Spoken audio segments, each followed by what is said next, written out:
All right. So today we're going to be talking about eating healthy on a budget. My name's Melissa Cotton. I'm a field specialist in nutrition and health education for the University of Missouri Extension in Jackson and Clay County.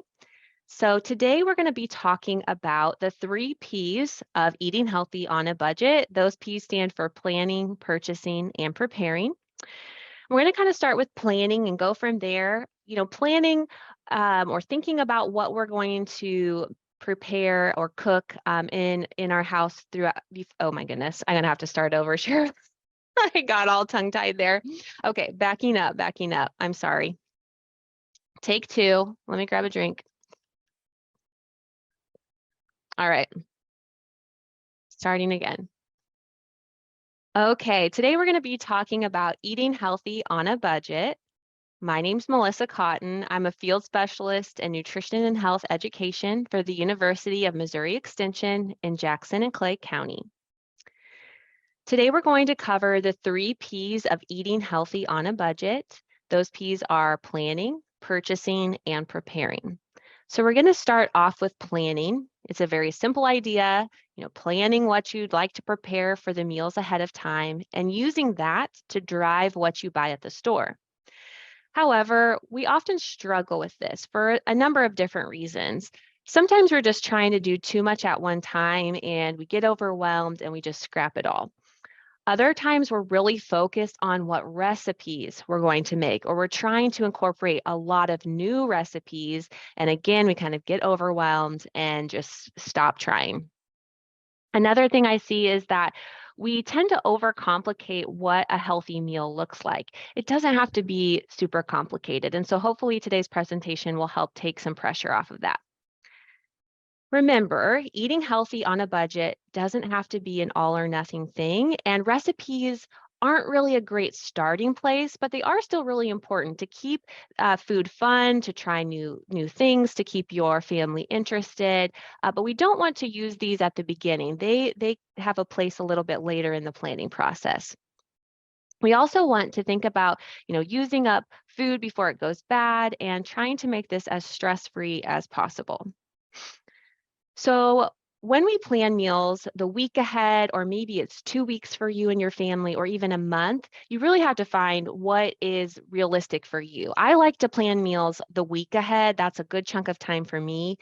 But this is going to save us in a number of ways. First of all, it's going to save us trips to the store because if we don't have a plan, it's like every night we're running to the store for a different ingredient. But it's also going to save us money, time, and I will say a little bit of sanity. When I have a plan, and sometimes I do this better than other times, but when I'm really doing a good job of meal planning, it takes so much stress off of my shoulders because I know what I'm going to make. And when my kids ask me for the 10th time, what's for dinner, I know there's no guesswork and I have a plan. And that feels good. When we plan ahead, we know what we want to prepare each meal, and this often sets us up to eat healthier foods. We have a plan, so we're less likely to go through the drive-through or just do the easy thing. And not that going to the drive-through sometimes or using convenience foods is bad. Honestly, they do have a place, but if that's what we're doing every night, we're probably spending a lot of money, extra money, because we know that going out to eat is more expensive. We also know that when we eat foods away from the home, they typically are less healthy. And so if this is something that's happening most nights, then we definitely have some room for improvement. But it's not something to feel guilty about if you have to do that sometimes. It's just real life. When you go to meal plan each week or month, make sure you think about your schedule. Okay, what nights do we have sports practices? What nights do we have church activities?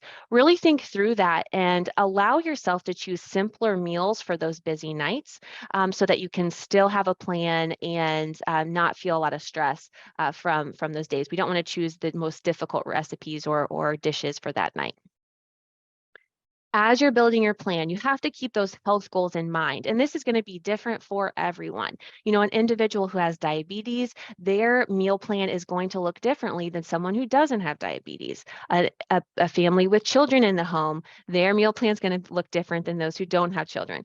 But I do love this MyPlate. I think for the general population, this is just a really simple guide to make sure that we're getting the quantities of different foods that we need to. So the MyPlate basically tells us about half of what we eat at a meal should be fruits and vegetables. And then we also want to have whole grains, lean proteins, low-fat dairy as well. But really that those fruits and vegetables are often where people maybe have the most room for improvement. And so making sure that at least about half of what we're eating is made up of fruits and vegetables. So keep those health goals in mind as you build your meal plan as well. So to avoid throwing food away, which is also throwing money away, we want to use up leftovers of course, if they are safe to eat still. So the first step really in meal planning is to make a list of what needs to be used up before it goes bad. So go through your fridge, your cabinets, whatever, make a list of all those foods that if I don't use these in the next few days, they're probably going to go bad. And so, as you're writing this list, be thinking about, okay, what could I use these for? Start getting some ideas in your head. Instead of trying to find an exact recipe, just get an idea or what we call a framework. So think, oh, maybe I'll have some pizza, use this in a pizza dish or a pasta dish or a stir fry. We're just getting a framework. We aren't selecting recipes at this point. Okay, so I have done just that. I will pretend that my list here on the left, I've gone through my cabinets, my fridge, my freezer, and I have identified some foods that I need to use up soon as I'm doing my meal plan for the week ahead. And so I found that I need to use up some eggs, some tomatoes, spinach, milk, bread, and berries. And as I write this list or as I look at this list, I'm starting to think about, okay, how can I use those up? I'm seeing like eggs and tomato and spinach. I could make like a chef salad. I could make croutons with that leftover bread. I could go ahead and freeze the berries and use those for smoothies. So that's starting to happen in my brain, getting those ideas there. On the right-hand side is the second list that you're going to make. And these are foods that you already have on hand, but that don't necessarily need to get used up right away, but you've already spent the money, you already have it. And those that I've identified in my own home are canned tuna, pasta, tortillas, frozen chicken, beans, mayo, and granola bars. And so a lot of these are have a long shelf life, so I don't have to incorporate all of them this week, but it's good to know that I have them and I can save money on my grocery bill this week if I do use some of those. So if you are following this recording at home, this is a good place to kind of pause the video and run to your kitchen and make your own list. What do you have at home right now that you need to use up? And this is going to be helpful in the next slide when we go to kind of plan that out. Okay, so the next step after we make those lists is to kind of get our thoughts down on paper. Okay, and so that's what I've done here. And if you look like under Sunday, you'll see, okay, I am going to go with that chef salad. And to use up my milk, I'm going to make some creamy pasta that evening. So I'm using up those ingredients within the first day or two so that they don't have the chance to go bad. In my household, we on the weekends we cook more like lunches, but during the week we're using leftovers for lunches or maybe have like turkey sandwiches or something like that. The bulk of the meal planning that I do for my family is dinner. And then I just have ideas sort of for the rest of the time. So think through what your structure is like, and you can plan accordingly. And I did talk about those berries I needed to use up. So I've frozen those. I'm going to utilize those for smoothies throughout the week for breakfast. But I have a couple of other options because my family, I have 3 kids. And so there's a lot of opinions and people to please. So options is a good thing sometimes, just not too many. Also at this point, I talked about remembering what your schedule is going to be and being kind to yourself. And so I've written some notes down. Okay, Tuesday we have soccer practice. Thursday I have to work late. Saturday we're going to have some company. So for Tuesday, I chose something that's simple, just doing some grilled chicken and veggies. Thursday, doing those. Tuesday was tacos. That's very simple. And then Thursday, leftovers. So even simpler, right? And this also helps me make sure those leftovers get eaten and don't end up in the trash a few days later. Then on Saturday, I'll just make sure that I make a few extra servings or a little bit more so that we have enough for company. So you can see how I've used up those leftovers. I've just gotten my ideas out here, and that's going to really help me with the next steps. So you can use this same format that I use. If you go to myplate.gov, you can download this weekly calendar. You can also just use a piece of paper. There are many apps that can help you with this process, whatever works for you.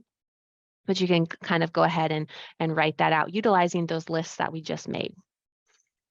All right, so at that point, we can start to choose some of the recipes that we may need. And we may not need that many. You know, tacos, at this point, I've made them so many times, I don't need a recipe. I've got that. But there may be a couple nights that I'm going to need to fill something in, and I need to look up a new recipe or dig that old one out that my family liked. But as you're doing this, just don't get so attached to the recipe that you miss out on additional savings. As you do this, you want to check grocery ads for what's on sale this week. So say you decide one of the meals that you want to have or one of the recipes that you chose has pork.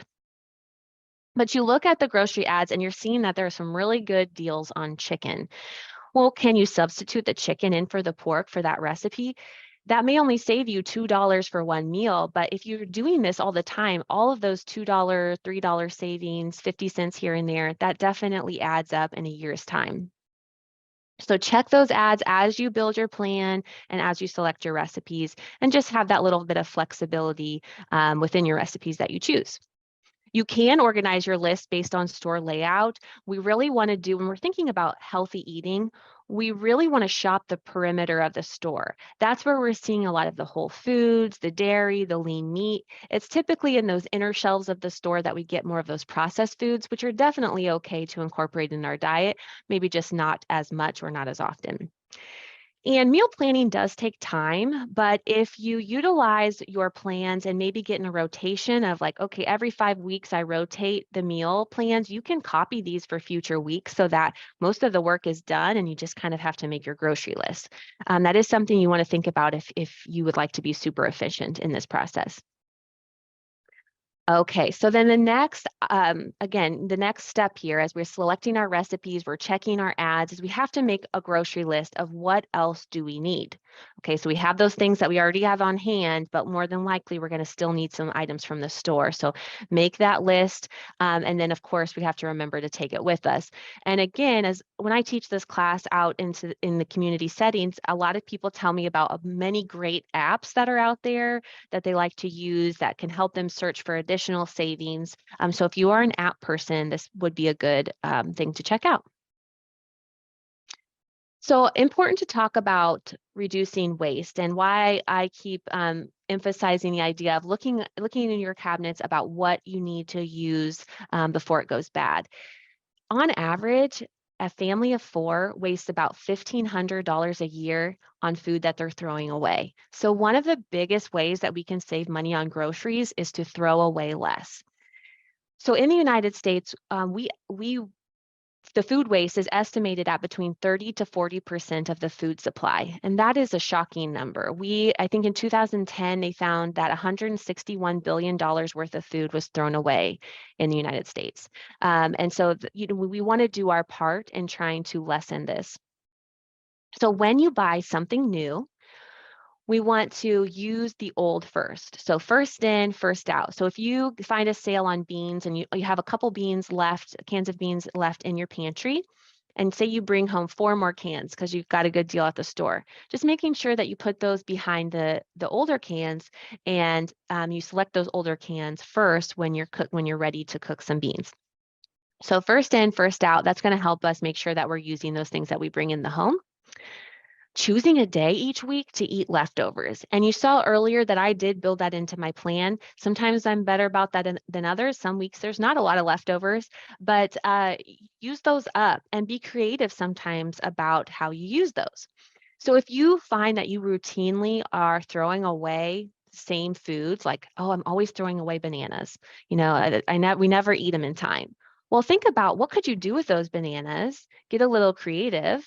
You could make banana bread. You could chop them up and freeze them for smoothies. And you could make like healthy banana ice cream in the blender. Um, or you may decide, you know what, we're just not eating bananas. I'm going to stop buying those. Sometimes we just get in those habits of, well, I always buy this. So I'll just keep buying it, but we're not really using it. We can also recreate foods that are, and this is the same idea, recreating those foods that are nearing the end of storage life. And so again, if you're not sure how to use it, a lot of times when I ask questions of what foods are you generally throwing away, it's a lot of fruits and vegetables. So looking at, first of all, how could I incorporate this? Could I chop it up and throw it in a casserole? Could I freeze it? Just get creative. Ask on social media, how do I use up asparagus? I have all this asparagus I need to use, kind of phone a friend type of situation. But another thing to think about with that, recreating the food. So say earlier in the week, you cooked up a big batch of ground beef or ground turkey, but you didn't use it all or eat it all. And maybe you use that for tacos. Okay, well, how can I still use that meat? Maybe we don't have tacos again, but I could throw that same meat into chili and we could have chili for one night and I can use that up. Could I turn that into sloppy joes? Chicken, the same thing. We could use it for tacos one night. We could put it in pasta one night. We could make enchiladas one night. And so sometimes it can be better to cook a bulk, of meats, flavor neutral, and so that you can use it in multiple dishes. And this helps from a time efficiency standpoint, but also making sure we use up all that food. Along with this is understanding product dating. Okay, so you'll see all these dates on your food, and what do those mean? So for example, you might see best if used by or before dates. This indicates when a product will be at the best flavor or the best quality. It's not a purchase or safety date. So you could still eat that item even after that date passes. It may not be at its top quality, but it's not going to be unsafe. Sell-by dates are also listed on foods, and this tells the store how long to display the product for sale for inventory management. Again, it is not a safety date. Use-by dates are the last date recommended for the use of the product while at peak quality. Again, it's not a safety date except for on infant formula. On infant formula, you would want to not use it after that use-by date. And then freeze-by dates indicate when a product should be frozen to maintain peak quality. Again, it's about quality, not safety. So just understanding that and realizing, oh, if one date passes, I have to throw that food away. No, that's not necessarily true for many things. It would still be safe to eat. So on the slide, you see this QR code. If you have a smartphone, you can look that up, or you can just Google Food Keeper.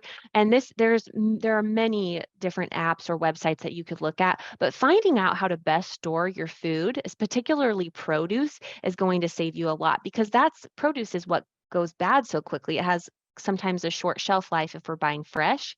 And so making sure we are storing apples and oranges in the refrigerator instead of out on the counter, that's going to make their shelf life so much longer. Looking at, am I storing the bananas on top of the fridge or in the window where heat and sunlight? That's going to age those bananas faster.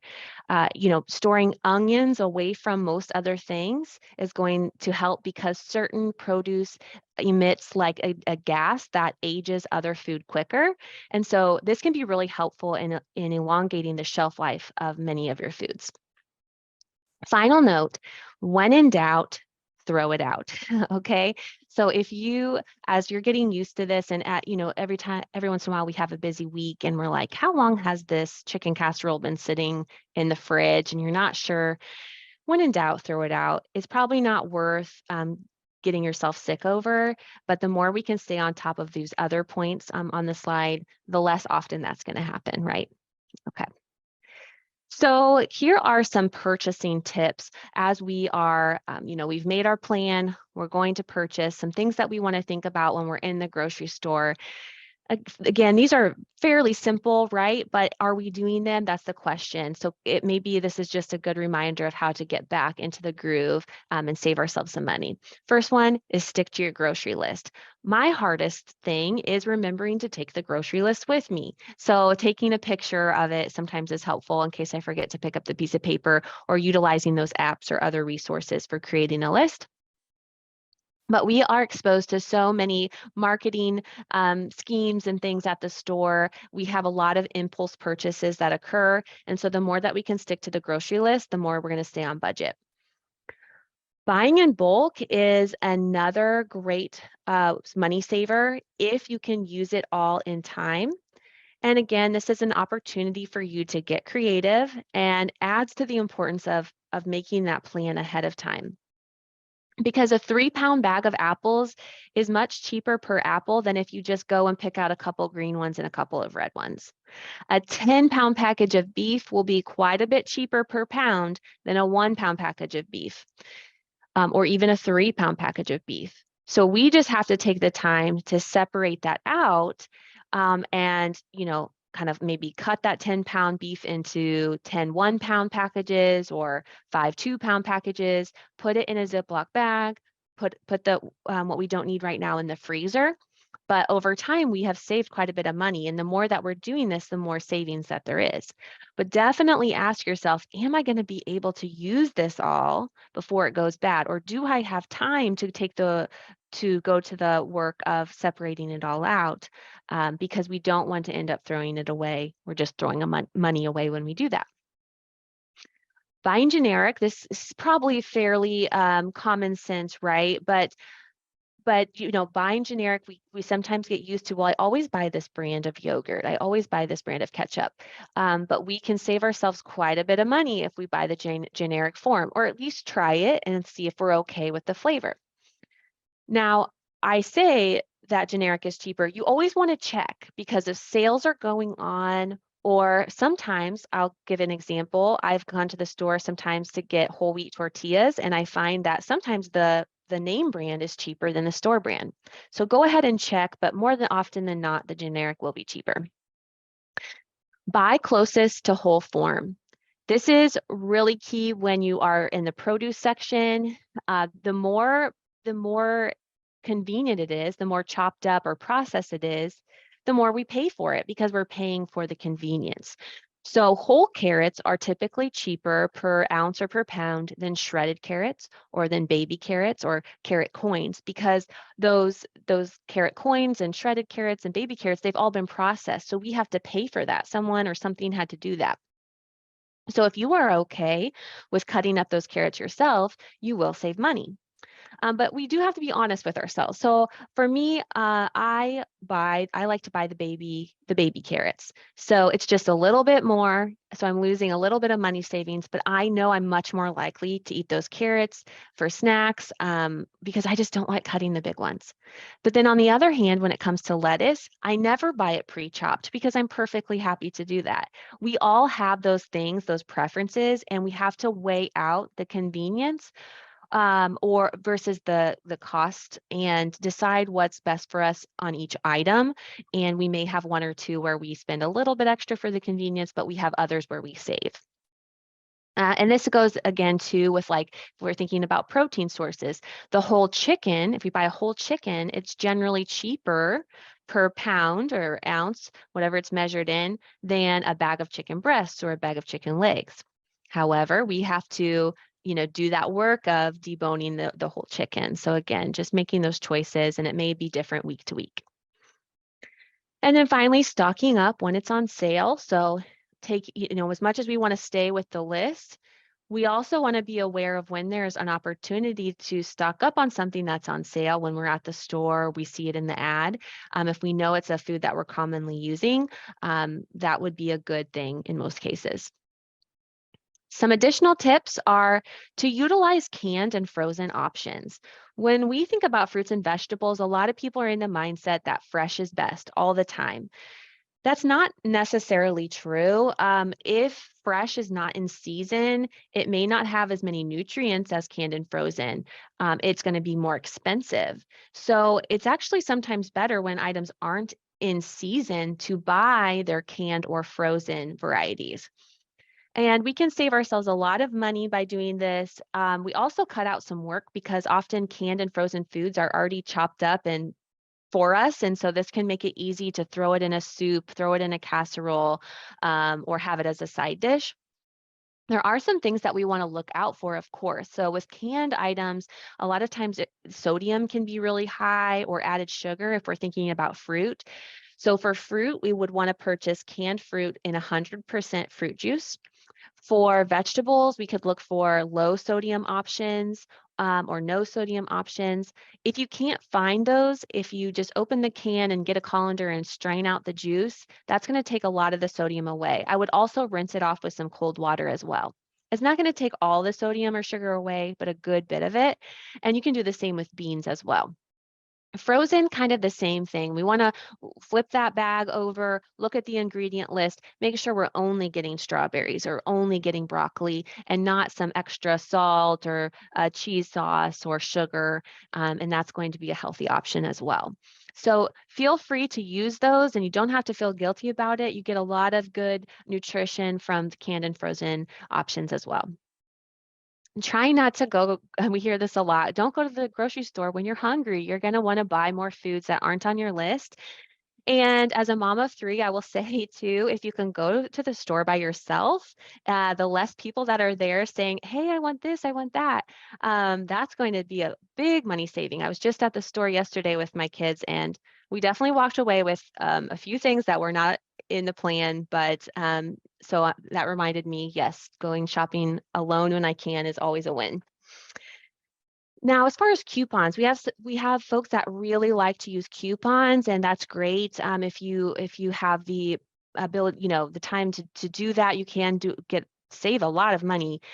Typically, coupons are on foods that are more processed, so try to use coupons on things you already plan to buy, but not necessarily on additional items that weren't in your plan.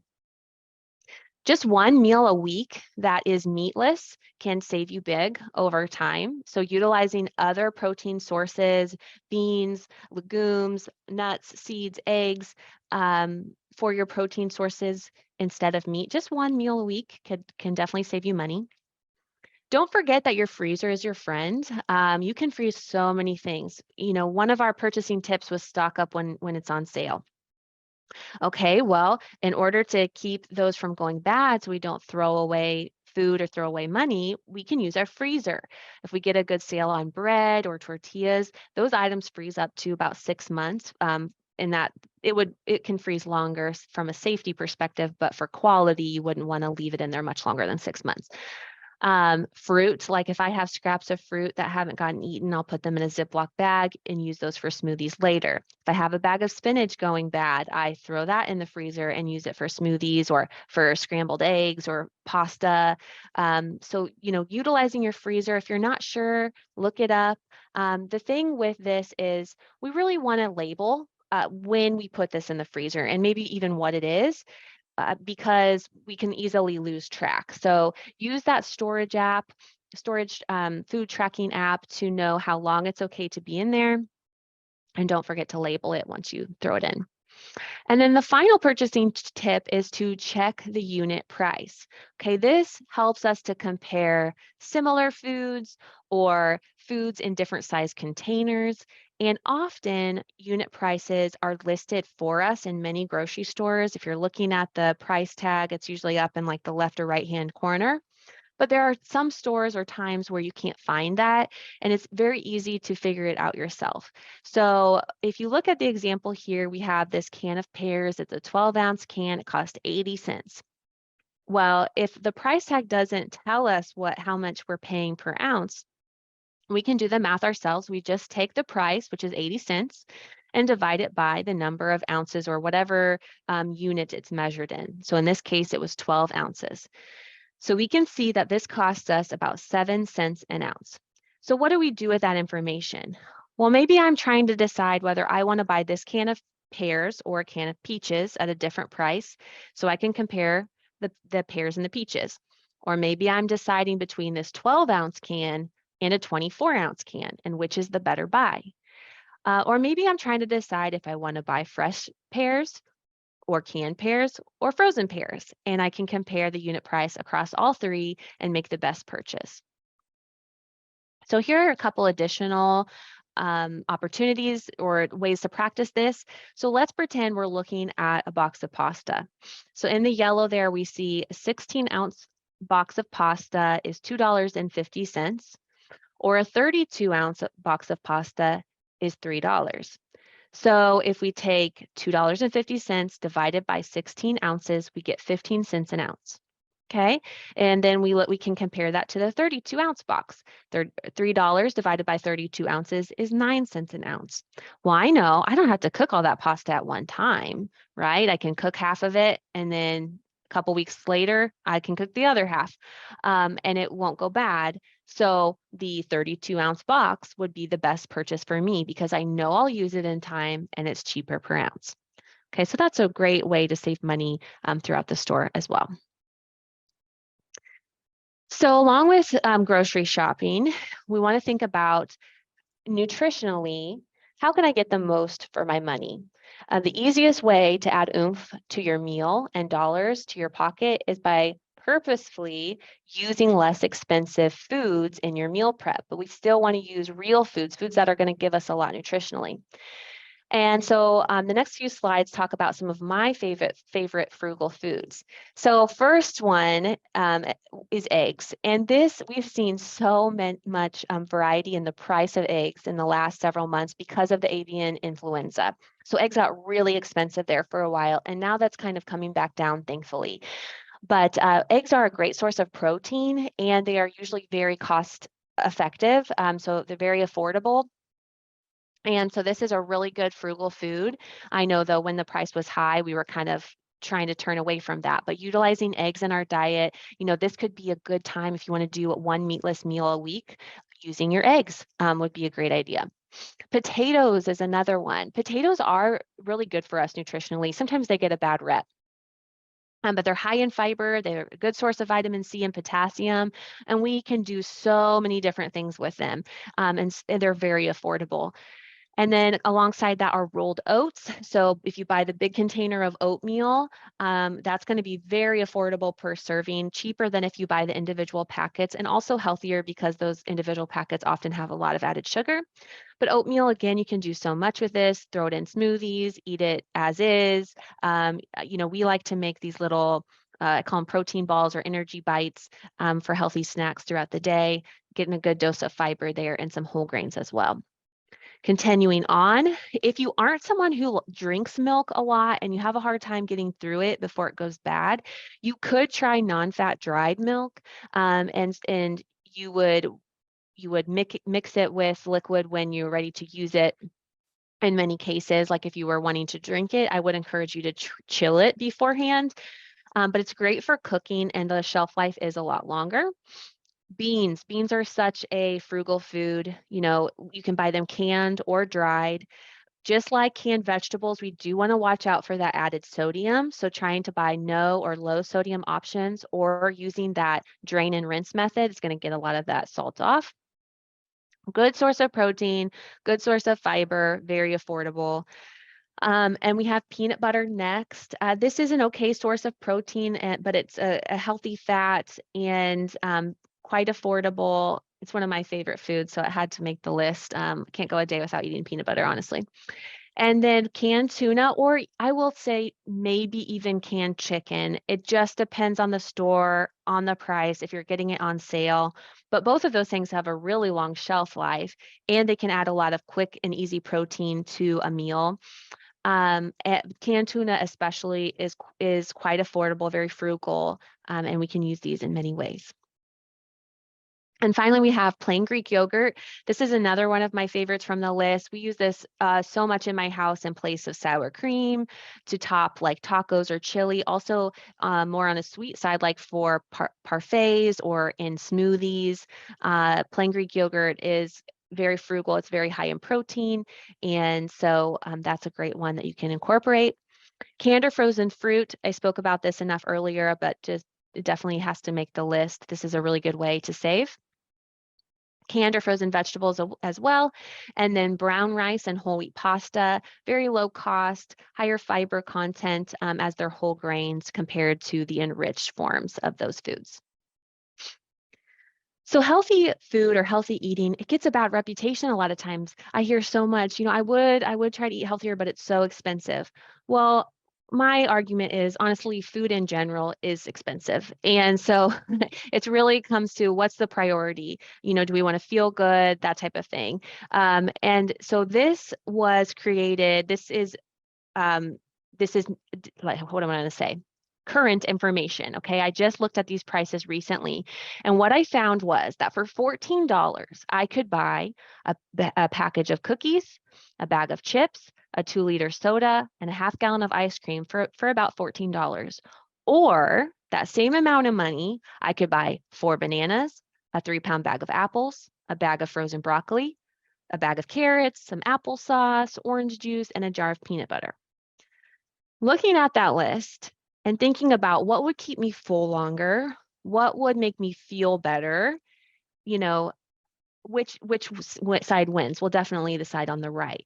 And this is not to say that the side on the left, of course, you can incorporate those foods too. Those foods are definitely okay to have once in a while. It's not like one or the other, but it just goes to show that, there's maybe some that's not always as true as we hear, like eating healthy is so much more expensive. Eating in general is expensive. And so we have to prioritize what's important to us and work to get those healthy foods in. Okay. So final P is preparing food on a budget. What we know is that eating at home more often is going to save us big time. Okay. So the more that we can do this for meals, for snacks, for beverages, the more money, the further our food budget is going to go. So using the time that we have to help us when we have it is a really good thing. So like for a lot of people, the weekend is the time where they have the most time at home, most ability to do food prep and that sort of thing. And for others, that may look different and it might fall more during the week. But either way, you can incorporate some of the following. So one is to cook once and eat it twice. And so this goes back to that thinking of making big batches of ground beef or turkey or chicken and using them across multiple meals. So, hey, I could use this ground beef or turkey for sloppy joes and for pasta like spaghetti and for tacos and for chili. I could make a big batch of it at the beginning of the week, and that cuts down on my meal prep time throughout the rest of the week. So cooking extra on purpose is another one. It's very similar, but making a batch of enchiladas, I'm going to make two batches of this so that we have one for tonight, and then either that can be my lunches throughout the week, or maybe on Thursday we have a really busy evening, so that will be we'll use the second batch for dinner on Thursday night, and so that can work well. And so you can use those for those to-go meals. Like I said, for lunches, a lot of times I use leftovers. But if you don't think you're going to be able to get to those in the near future, you can always individualize those and put them in the freezer, right? And so on a day where you don't have time to cook or you're not feeling well, you can pull something out of the freezer and still have this healthy home cooked meal. Again, I would encourage you to label it so you know how long it's been in there and what it is. Then chopping up a lot of the veggies that you're going to need throughout the week or all of them. If you look at your plan, okay, I'm going to need chopped onion for several meals and chopped lettuce. I wouldn't do too much longer than past 5 days for certain vegetables. Like lettuce starts to get brown in the bag if you've chopped it up. But this can be helpful for certain vegetables. Again, cutting down on each day how much time you're spending to create your meal for dinner. And then purchasing snacks and bagging them yourself instead of buying snack size items, as those are much more expensive per unit. Remember, I said this at the beginning, Eating healthy on a budget, it's not an all or nothing situation. It's a fluid situation. Remember, if we're doing this well, we're building our schedule in, we're being kind to ourselves and not trying to overdo it.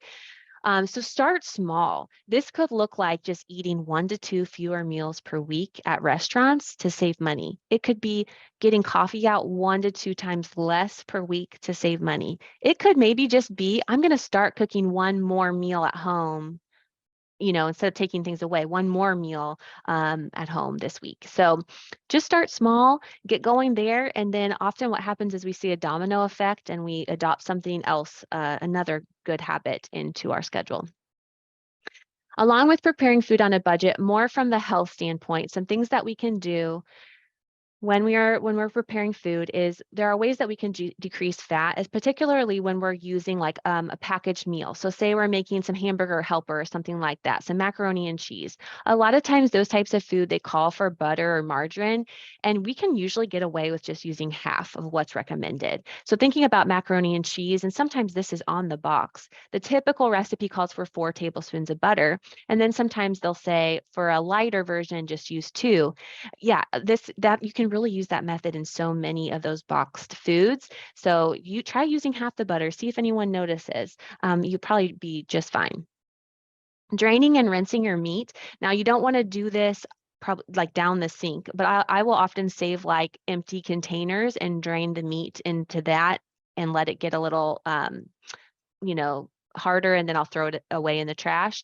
But the second step is you can kind of rinse that off with some hot water and get a little bit additional fat off as well. When you're baking, you can substitute unsweetened applesauce for oil, or you can use 2 egg whites for 1 whole egg as well.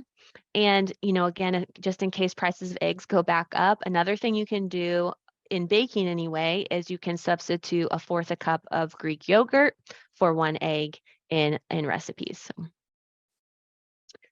decreasing sodium is also important. Most of us get too much sodium in our diet. So again, if we're looking at some of those convenience foods, which definitely have a place in most people's busy schedules, use half of the seasoning packet. Try that. That's going to cut down on sodium significantly, and see if your family notices a change, and hopefully you can adjust your flavoring, your likes over time. You'll get used to it. Look for low sodium options. We talked a lot about that today. And then again, rinsing those canned beans or vegetables. So then this third point is something I like because it's about adding. It's not about taking away, it's about adding. Just about anything that you can think of, you could add a fruit or vegetable to. You can add vegetables to soups, casseroles, pizza, mac and cheese, all kinds of things. So add your vegetables, also add your fruit, cereal, oatmeal, put like a parfait, that type of thing. We need more fruits and vegetables in our diet, and there's so many easy ways that we can do this. Also, just eating it as a side dish is a good thing too. So that really ends our presentation about eating healthy on a budget. Again, my name is Melissa Cotton. I'm a field specialist in nutrition and health education for MU Extension, and my email is listed on the slide as well as our website. If you have any questions about this information or just nutrition and health topics in general, don't be afraid to reach out. I'd be happy to connect.